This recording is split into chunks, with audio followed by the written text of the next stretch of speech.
Bien, nosotros vamos a continuar con nuestro estudio acerca de los 10 mandamientos y esta mañana vamos a iniciar el estudio del 8º mandamiento. No hurtarás. Éxodo 20:15 dice, no hurtarás. Ahora, la clase de esta mañana va a ser quizás un poco más teórica, va a ser más introductoria. Vamos a sentar las bases para tener un mejor entendimiento, un mejor panorama del alcance de este pecado en sus diferentes aspectos. Así que esta mañana lo que vamos a abordar es, en primer lugar, el propósito o el objetivo del mandamiento, la definición de la palabra usada para hurtar, que eso va a ser bastante importante, la implicación del mandamiento también en la esfera política, y vamos a cerrar con las causas que llevan a las personas al hurto o al robo.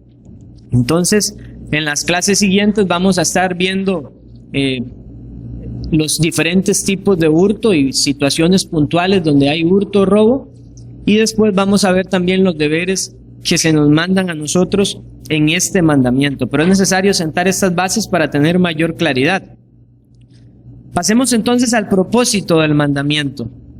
¿Alguien puede ver en su Biblia Éxodo 20:15 y decir no hurtarás? Bueno, el propósito es simplemente no hurtar. Sin embargo, como todo en la Escritura, nosotros debemos meditar, debemos profundizar. ¿Cuál es la raíz del por qué se nos prohíbe a nosotros no hurtar o no robar? Bueno, la raíz es clara. En este mandamiento Dios está protegiendo la propiedad privada. Eso es algo que la Escritura a nosotros nos señala. Dios protege la propiedad privada. Esa es la raíz o la causa del por qué este mandamiento. Si Dios no protegiera la propiedad privada o no nos mostrara a nosotros que Él verdaderamente protege la propiedad privada, este mandamiento quedaría sin sentido. No es como muchos dicen, todo es de todos. Eso es falso. A la luz de la Escritura, eso es falso. Y eso es lo que va a tener después implicaciones también en el área económica y política. Entonces, aquí nosotros vemos un principio de justicia divina. La justicia de Dios dice, hay bienes personales, hay propiedad privada, la cual nosotros no podemos retener o sustraer o dañar sin ningún tipo de consentimiento del propietario. Vean lo que dice el puritano Thomas Watson. Tal como la santidad de Dios lo hace contrario a la impureza en el mandamiento de no cometerás adulterio, o sea, Dios hace contrario a la impureza porque Él es puro, así la justicia de Dios lo hace contrario al hurto y el robo en el mandamiento de no hurtarás. Y pensemos entonces ya de entrada este mandamiento no solo de aspecto negativo, no solo nos dice no toque la propiedad privada. Pensemos en Dios que da este mandamiento. Dios es un dador. Él se deleita en dar, Él es generoso. Dios da a los hombres. Y Dios es el único que con justicia, con sabiduría, distribuye los dones a los hombres tal como a Él le ha placido. Entonces, dice Thomas Watson, lo que se prohíbe en este mandamiento es apropiarse de los bienes de otro. Entonces se nos prohíbe el hurto por cuanto Dios reconoce el derecho a la propiedad, y cuando tal derecho es violentado, sin importar la forma que sea delante de Dios, eso no es más que robo. Ya vamos a entender eso un poco más cuando veamos la palabra que se utiliza ahora. Hay muchos versículos en la Biblia, pero quiero que consideremos en primer lugar Deuteronomio 19:14, un versículo bastante claro. Dice Deuteronomio 19:14, en la heredad que poseas en la tierra que Jehová tu Dios te da, ¿quién es el dador? Jehová. No reducirás los límites de la propiedad de tu prójimo que fijaron los antiguos. ¿Recuerdan ustedes cuando Israel tomó posesión de la tierra prometida? Se echaron suertes para dar tierra a las diferentes familias o las diferentes tribus, y Dios lo que determinó fue al que fuera más numeroso, más tierra. Pero esos linderos tenían que respetarse, porque era Dios. La suerte se echaba, como dice la misma Biblia, en el regazo del Señor. Era Dios el dador, era Dios el que la daba. Recientemente, estos días atrás, coincidentemente llegó una clienta a la tienda y me comenzó a contar la historia de la propiedad que tenía, y dice que el vecino hace muchos años le redujo su terreno. Bueno, eso es lo que está prohibiendo el Señor. No reducirás los límites de la propiedad de tu prójimo. Y eso quizás sea constante en lugares donde hay terrenos muy pegados. No hay algún vecino ladrón, porque así se reconocería a la luz de la Escritura, que quiera extender sus límites, y por extender sus límites entonces reduce el límite o el terreno o la propiedad privada de otra persona. Entonces eso es lo que protege el Señor. Y eso lo vemos más claro todavía en Éxodo 22. Quisiera que me acompañaran a Éxodo 22. Voy a leer a partir del versículo 1. Cuando alguno hurtare buey o oveja y lo degollare o vendiere por aquel buey, pagará 5 bueyes, y por aquella oveja 4 ovejas. Notemos bien lo que está diciendo Dios. Si lo degollan, o sea, si lo matan y lo venden, pagarán 5 bueyes o 4 ovejas.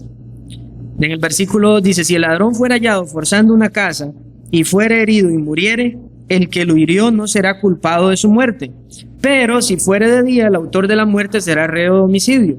El ladrón hará completa restitución. Si no tuviere con qué, será vendido por su hurto. Si fuera hallado con el hurto en la mano vivo, sea buey o asno o oveja, pagará el doble. Vean lo que es la justicia divina. En el versículo 4 dice que si ese buey o esa oveja no la han degollado, no la han vendido, lo que el ladrón tiene que restituir o pagar es el doble. Ahora preguntémonos por qué el doble, y antes había dicho que 4. Porque Dios, al proteger la propiedad privada de las personas, está protegiendo también lo que implica la propiedad privada. Por ejemplo, los bueyes se utilizaban también como instrumentos de trabajo, no solamente para la comida. Entonces, ¿cuál era el costo de productividad de estos animales? ¿Qué implicaba? ¿Qué pérdida? No era simplemente un buey, sino que perdía, por decirlo de alguna manera, la usura que tenía ese propietario de sus bienes, de sus animales. Esto es lo que hace la justicia divina. Si alguno hiciera pastar en campo o viña y metiera su bestia en campo de otro, de lo mejor de su campo y de lo mejor de su viña pagará. Cuando se prendiere fuego y al quemar espinos quemare mieses amontonadas, o en pie o en campo, el que encendió el fuego pagará lo quemado. Cuando alguno diera a su prójimo plata o alhajas a guardar y fuera hurtado de la casa de aquel hombre, si el ladrón fuera hallado, pagará el doble.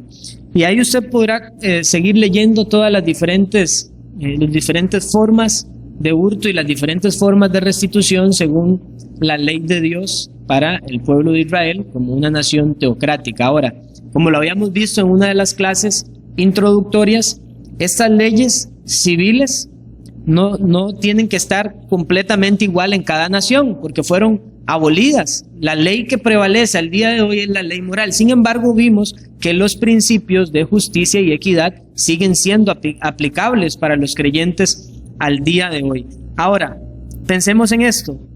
Si la propiedad privada, como dicen algunos, no existe, yo recuerdo que cuando no conocía al Señor, me gustaba escuchar la música de un cantante secular guatemalteco, y en una de sus canciones él decía: el que inventó la propiedad privada no era más que un vendedor o algo así.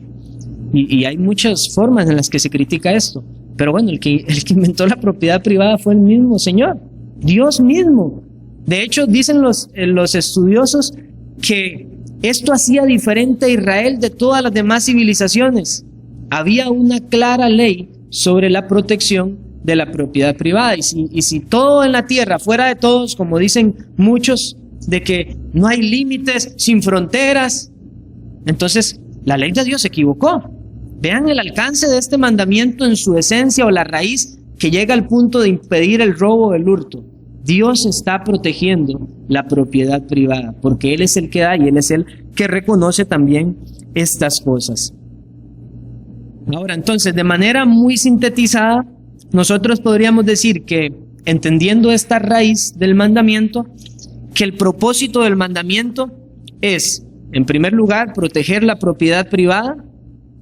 Además, este mandamiento requiere trabajar. ¿Alguien podría leer Efesios 4:28 en voz alta?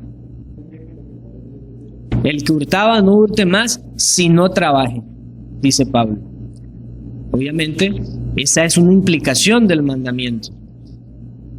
¿Por qué? ¿Cuál es la forma en la que nosotros podemos obtener recursos y aumentar el capital o la propiedad privada? Trabajando, es lógico. Pablo dice entonces, el que hurtaba ya no hurte más y no trabaje.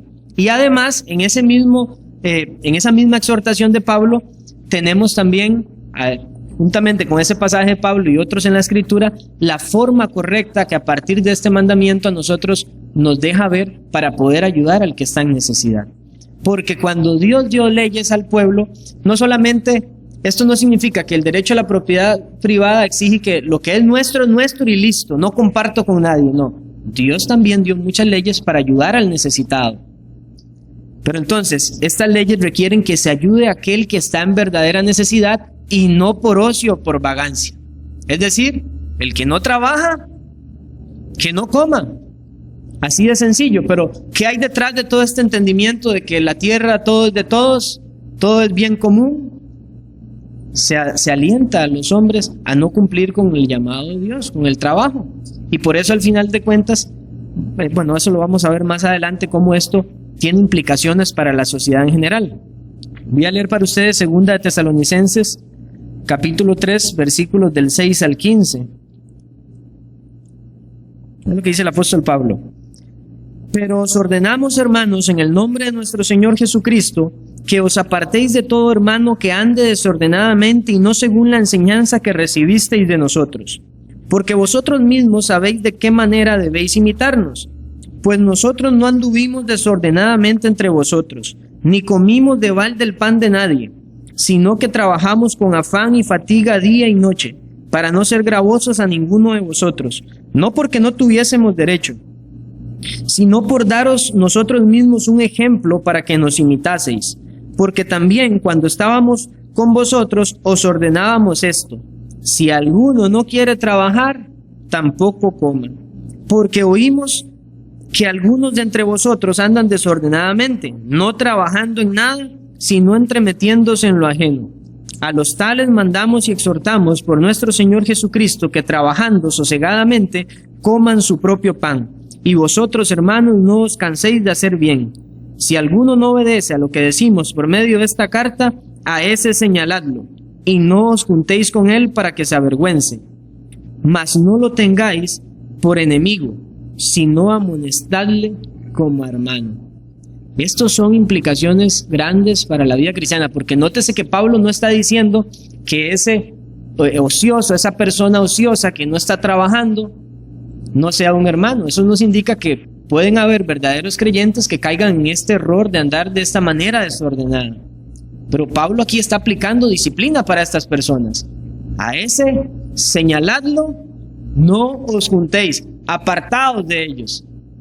Qué triste que a un verdadero cristiano se le aparte de la comunión del cuerpo de Cristo por vagancia, por ocio, por no querer trabajar y por querer entremeterse en los asuntos de todos los demás. Esto es lo que nos señala la Escritura. Entonces, este mandamiento de no hurtar, que nos asimila también que debemos de ser generosos, nos manda a ser generosos con sabiduría, porque nosotros somos administradores de Dios. Entonces debemos aplicar juicio, sabiduría al momento de ayudar. Por eso es que nosotros como iglesia no ayudamos a cualquier persona que viene y toca la puerta y dice: tengo necesidad, ni tengo tantos hijos, nadie me da trabajo por tal y tal razón, porque tristemente hay muchas personas que están mintiendo en la calle. Y si uno entiende que uno es administrador del generoso Dios que nos da a nosotros todas las cosas para que las que Él nos da en su sabiduría para que las administremos, seríamos entonces en un sentido nosotros robándole a Dios, mayordomos infieles, robando los recursos de Dios para despilfarrarlos de una manera inadecuada. Entonces debemos aplicar mucha sabiduría con esto. Y además este mandamiento elimina toda justificación para el robo. Proverbios 30, versículos del 7 al 9. Ven lo que dice Proverbios 37, 9. 2 cosas te he mandado, no me las niegues antes que muera. Vanidad y palabra mentirosa aparta de mí. No me des pobreza ni riquezas. Manténme el pan necesario. No sea que me sacie y te niegue y diga: ¿quién es Jehová? O que siendo pobre, hurte y blasfeme el nombre de mi Dios. Lo que el proverbista nos está mostrando es que aunque una persona llega al robo por necesidad, eso no lo está justificando. O sea, nuestra necesidad no es una justificación para que nosotros robemos, como algunos piensan. ¿Qué se dice en los cuentos antiguos, como Robin Hood? La mayoría de ustedes conocen la historia de Robin Hood. Se le roba a los ricos para darle a los pobres. En un sentido, el principio que aplica es eso. Está en necesidad, entonces es lícito quitar al que tiene más para darle a los otros. Pero esa idea del mundo no tiene ninguna relación con el cristianismo. Porque a los ojos de Dios eso es robar, es hurtar. Eso es lo que nos dice la palabra con toda claridad. Y este mandamiento entonces también, no está aquí anotado, pero este mandamiento nos manda a nosotros, en su aspecto positivo, también a preservar los bienes de los demás. No solo cuidar y proteger mi propiedad, sino también enriquecer y aumentar la propiedad de los demás. Porque recuerden, el mandamiento no es en sí para enriquecernos y todo es nuestro, sino para ser generosos. Eso es lo que Dios requiere de este mandamiento. Pasemos entonces al segundo punto, la definición de hurto. El mandamiento en la palabra hebrea, que debería pronunciarse como ganab o ganab, algo así, no hablo hebreo obviamente, es la que se utiliza en este mandamiento para decir no hurtarás. Esa misma palabra hebrea se traduce al griego, en la versión de la Septuaginta la tradujo como clepto. De ahí viene esa palabra, clepto. Y ustedes han escuchado el famoso término cleptómano. ¿Han escuchado eso? Cuando hablan que es un hurtador, un ladrón, eso es un cleptómano. No lo deje cerca de nada porque todo se lo roba.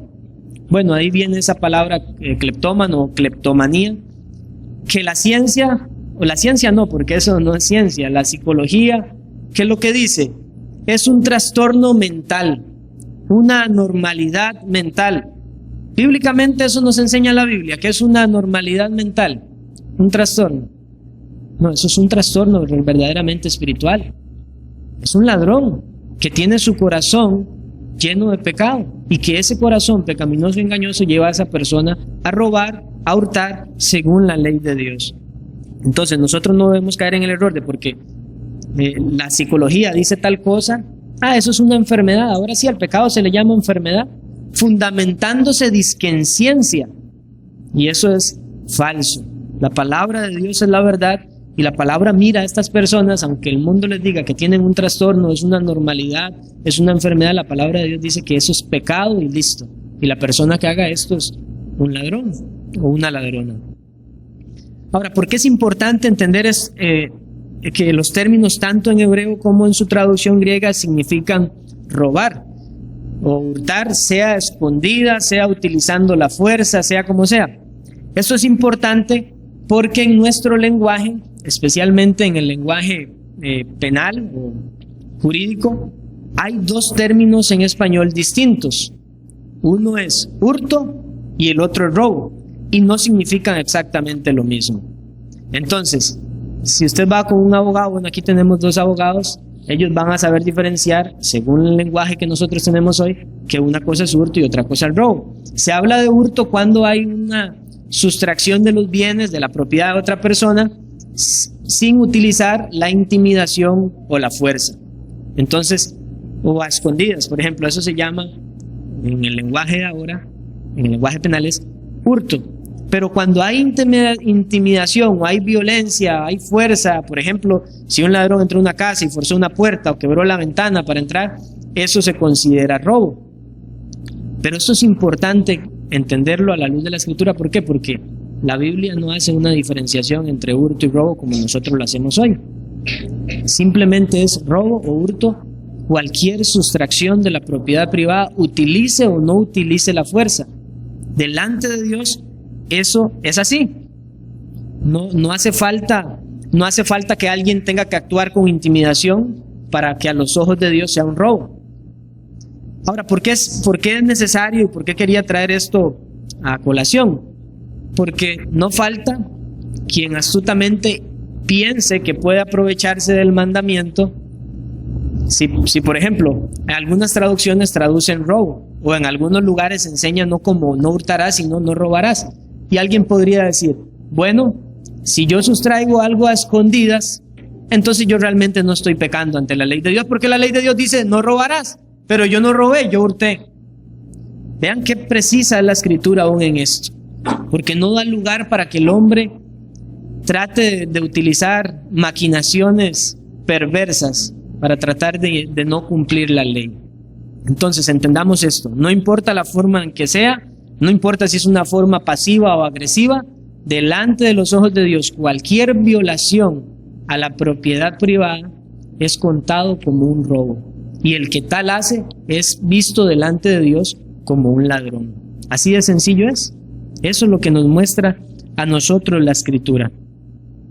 Ahora, vean qué interesante esto, porque cuando uno entiende que el mandamiento lo que protege es la propiedad privada, delimita los bienes que Dios da, Dios dice, esto es propiedad de tal persona, esto es de otra, no podemos violentar estas propiedades. Entendemos nosotros que el hurto fue algo que estuvo presente aún en la caída de nuestros padres, es decir, de Adán y de Eva. ¿Por qué? ¿Se acuerdan ustedes el relato de Génesis? Dios le dijo al hombre, todo esto, parafraseándolo, todo esto tienen derecho ustedes, pueden comer de cualquier semilla, de cualquier fruto, a excepción del árbol del conocimiento del bien y del mal. Es decir, Dios estaba diciendo, todo eso yo se los doy a ustedes como derecho, pero específicamente este árbol del conocimiento de la ciencia, del bien y del mal, es propiedad mía únicamente. Pero ¿qué fue lo que hizo Eva en primer lugar y después Adán? Extendió su mano y hurtó, robó. En un sentido podríamos decir que Eva redujo los linderos de Dios. Y ella dijo, bueno, ahora esto yo lo puedo tomar porque lo vio apetecible. Entonces, en ese sentido, Eva y Adán robaron a Dios porque era algo que Dios no les dio en derecho a ellos. Les dio todo lo demás en el huerto, pero no les dio el árbol del conocimiento del bien y del mal. Y entonces ellos, en el momento en que tomaron de ese fruto, extendieron su mano, lo que hicieron fue robar a Dios. Vean que bien lo define Arthur Pink, un predicador del pasado. Este mandamiento coloca un recinto sagrado alrededor de la propiedad que nadie puede entrar legalmente sin el consentimiento del propietario. El hecho solemne e impactante merece señalar que el primer pecado cometido por la especie humana consistió en el robo, cuando Eva tomó o robó el fruto prohibido. Y en este libro de Arthur Pink, él continúa hablando y él muestra cómo el robo incluso fue el primer pecado registrado cuando los hijos de Israel en el tiempo de Josué comenzaron a conquistar las tierras. ¿Se acuerdan del pecado de Acán, que sustrajo un lingote? Y después habla de que el primer pecado registrado en la iglesia primitiva en el Nuevo Testamento fue también el robo, cuando Ananías le robó a Dios, mintiendo, diciendo que vendió en tanto la propiedad y iba a darlo a la iglesia. Esto es un pecado sumamente grave, hermanos y amigos, y nosotros debemos profundizar entonces en lo que menciona esta ley. Vemos que entonces la ley de Dios es maravillosa, es algo que si nosotros profundizamos más y más en la ley de Dios, hay tantas implicaciones, no solo a nivel individual, sino también a nivel social, y esto nos maravilla. Por eso el salmista dice, amplio es tu mandamiento. Esto es precioso, estudiar la ley de Dios es precioso y también es una gran bendición para nosotros los cristianos de cómo nosotros debemos conducirnos. Ahora bien, pasemos al tercer punto, la implicación de esta ley en la política, podríamos decir en la política económica o tan solo podríamos decir en la economía política. Nosotros entendemos, y ya lo vimos al inicio de este estudio, que la ley de Dios no hace excepciones de personas o de casos. Es para toda criatura por igual. Nadie está exento de no cumplir la ley moral de Dios que se resume en los 10 mandamientos. Nadie puede decir, ya el cuarto mandamiento no, el segundo mandamiento no, el primer mandamiento ya no. No, nadie puede decir eso porque la ley moral de Dios se resume en esos 10 mandamientos y cada persona está obligada a cumplir estos mandamientos. Ahora, pensemos entonces en términos sociales, pensemos en los gobiernos, pensemos en instituciones no cristianas. ¿Será que esas personas, porque no son cristianos, porque no son una iglesia, a ellos no se les requiere de parte de Dios cumplir con la ley moral?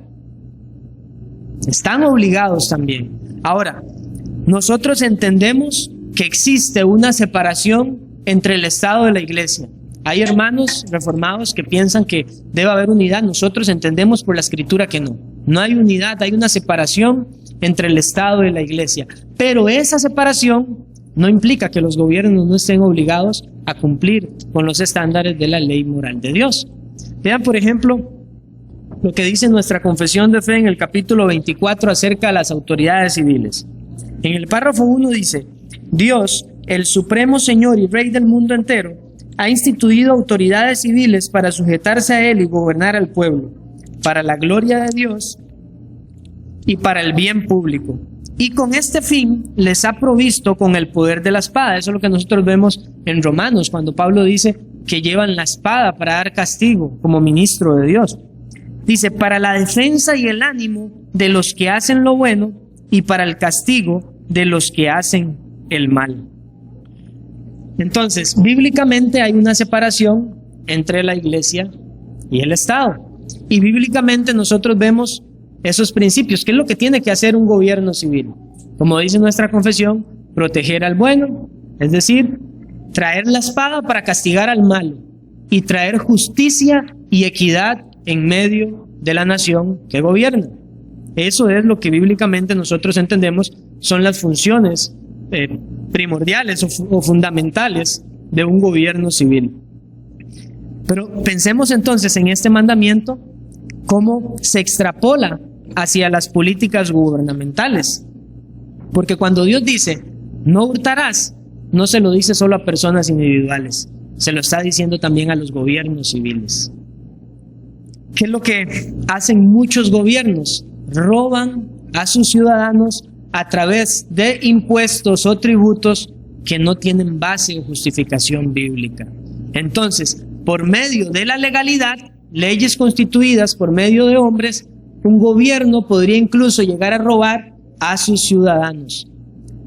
Y lo mismo pasaba con los reyes. Si ustedes estudian la inmigración de puritanos hacia Nueva Inglaterra, es decir, hacia el norte de Estados Unidos, ustedes se dan cuenta, y les invito a leer la declaración del Acta de Independencia que redactaron los puritanos. Ellos pusieron a Dios en su lugar.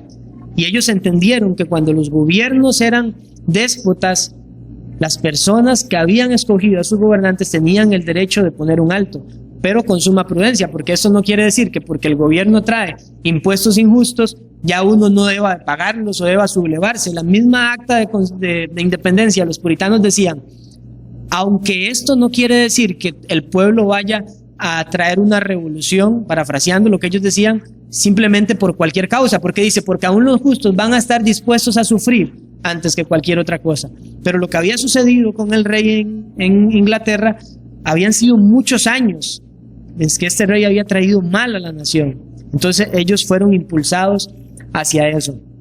Pero lo cierto del caso es que aun cuando un gobierno civil imponga leyes injustas dentro del marco de la legalidad de una nación, si ese marco de legalidad viola la ley de Dios, lo va a estar haciendo con pecado. ¿Cuál es nuestra manera de nosotros como cristianos, si nos exponemos a esto? Sufrirlo con paciencia. Esa es nuestra responsabilidad cristiana. Nosotros no podemos decir, que los impuestos en nuestro país son muy caros, voy a descontar o voy a emitir mal una declaración de impuestos, la voy a manosear o no voy a facturar para que no me cobren el impuesto de venta. No, nosotros como cristianos no podemos decir eso. Debemos de cumplir con nuestras responsabilidades, pero lo que entendemos es que Dios hará justicia también sobre estas personas que están dañando a los justos. Muchos gobiernos, pensemos en la situación de países como Venezuela. Algunos vacilan con que Hugo Chávez pasaba por las calles y expropiación, y Maduro después también.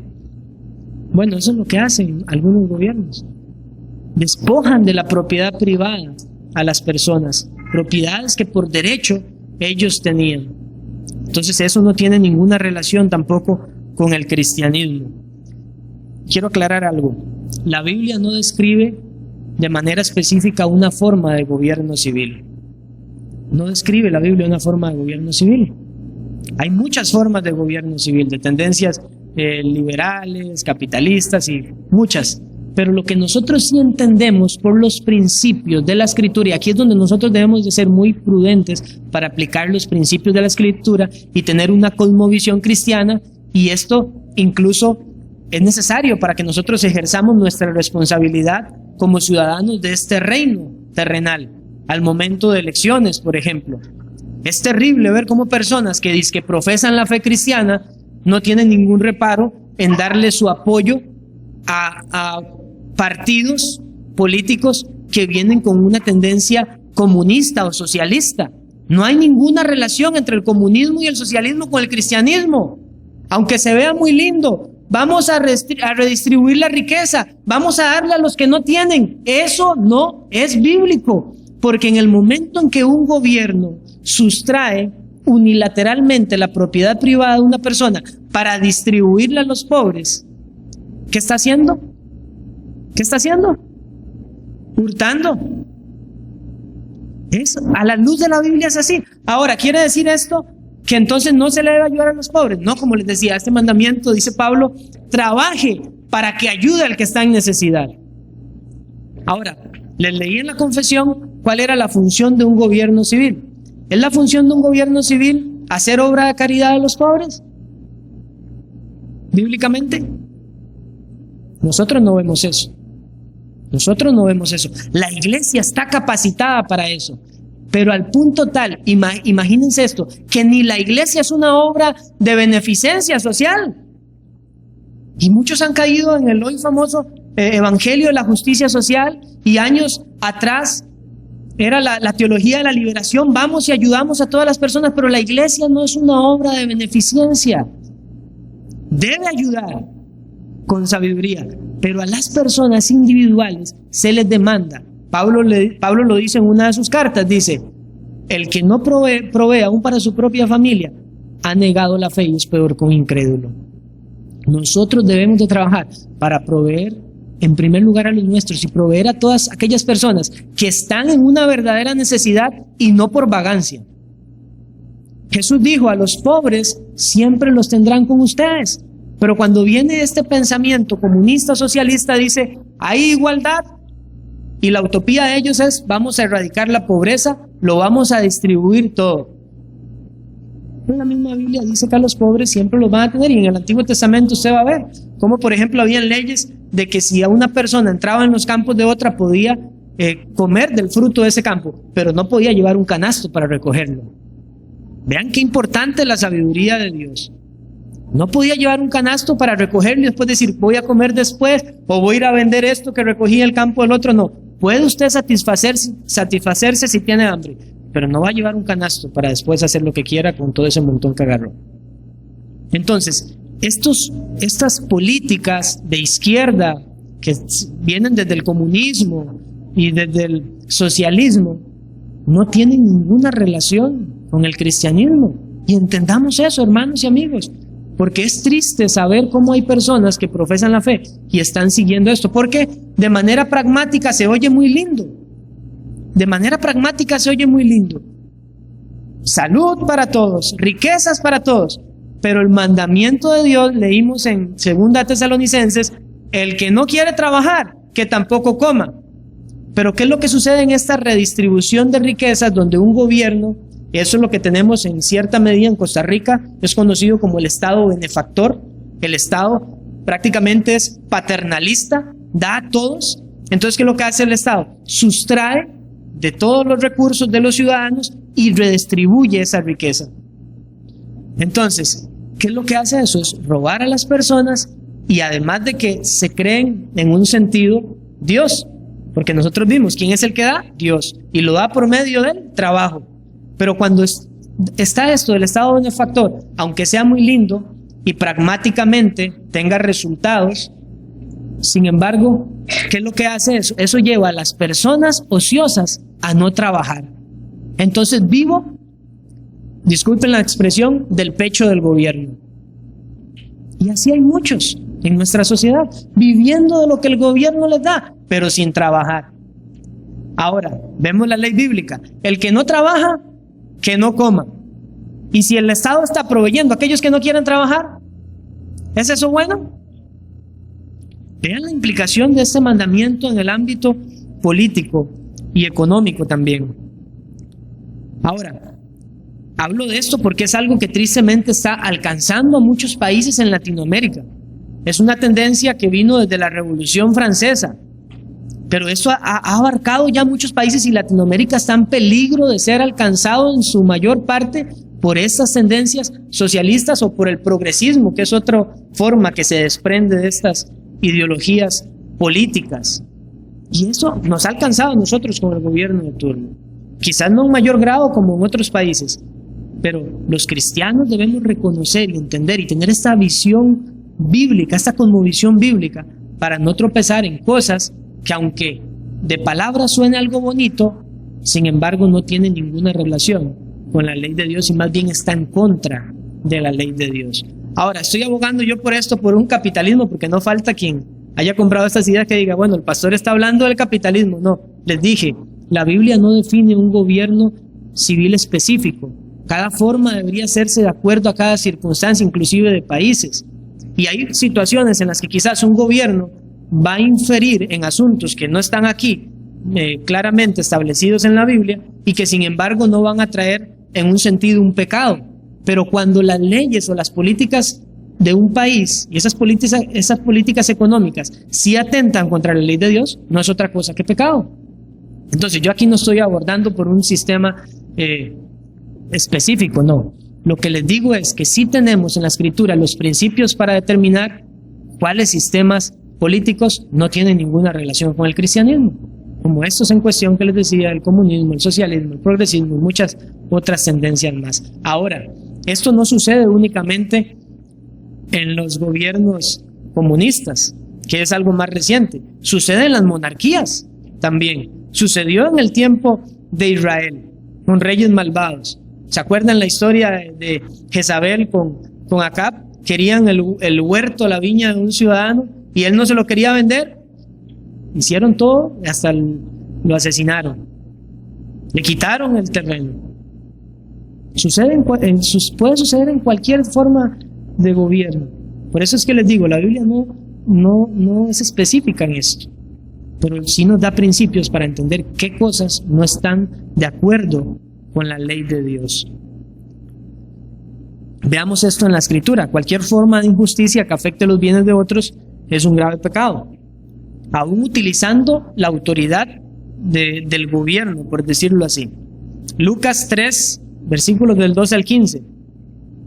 Vinieron también unos publicanos para ser bautizados, esto era por Juan el Bautista, y le dijeron, maestro, ¿qué haremos? Recuerden, los publicanos, como Mateo, el escritor del Evangelio, era un recaudador de impuestos.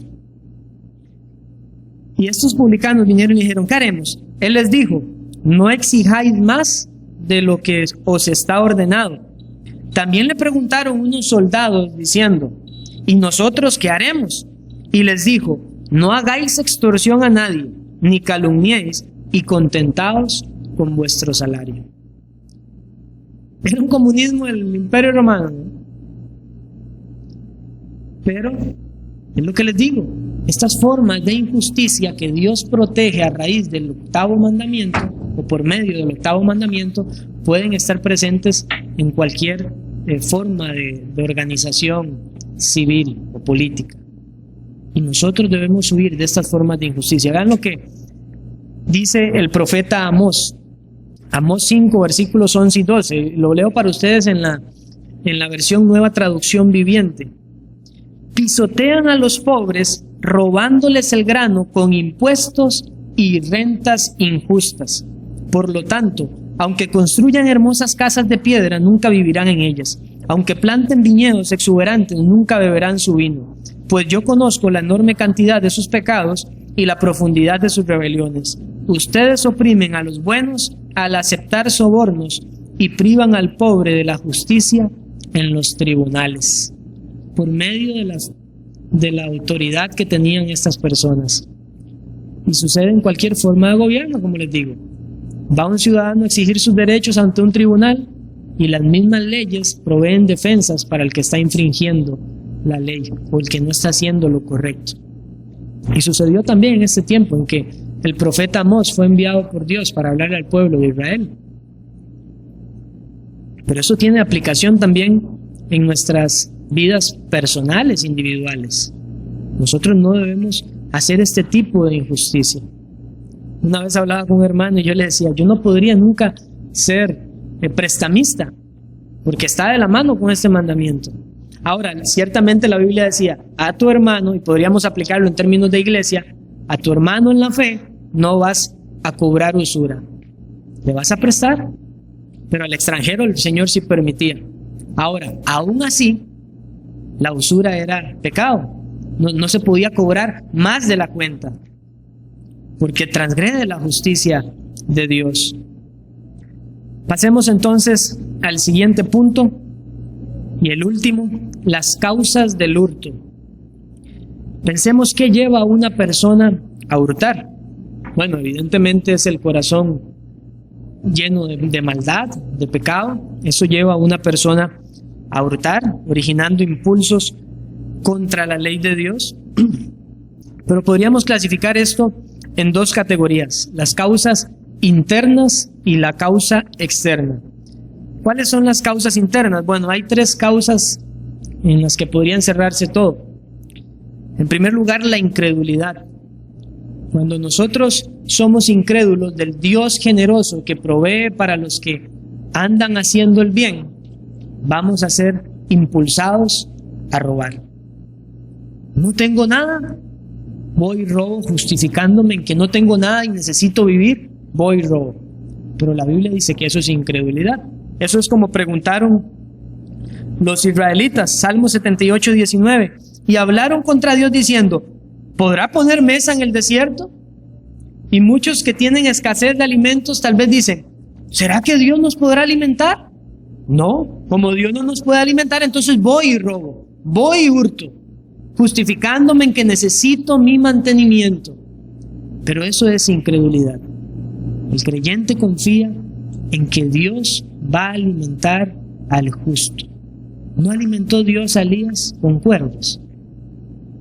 Alimenta a los pajarillos, alimenta a las bestias del campo, todo lo hace Él en su providencia. Y no somos más importantes nosotros que hemos sido creados a imagen y semejanza de Dios que toda la demás creación.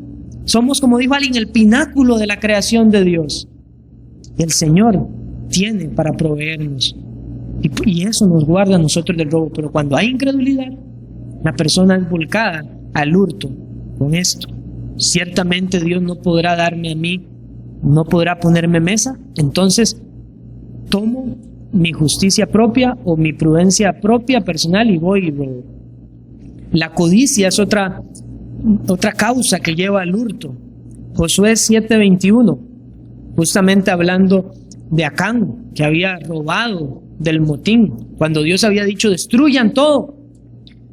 Y dice Acán, pues vi entre los despojos un manto babilónico muy bueno y 200 siclos de plata y un lingote de oro de peso de 50 siclos. Dice él claramente, lo cual codicié y tomé. Y he aquí está escondido bajo la tierra en medio de mi tienda y el dinero debajo de ella. ¿No se parece esto a lo que hizo Eva en el huerto? Vio el fruto, agradable a sus ojos, lo codició. Y por eso este mandamiento está ligado con el 10º mandamiento, no codiciar. Vemos entonces que la codicia es una causa que lleva al robo. Y hay personas que tienen mucho y quieren más. Esto lo aplicó el profeta Natán cuando fue a confrontar a David con su pecado. Y le dijo, había un hombre en una aldea que solo tenía una oveja, y otro que tenía muchas ovejas fue y tomó la oveja de ese hombre. Y David, entendiendo los términos de la justicia de Dios, dice, el tal es digno de muerte. Era él. Era el mismo David.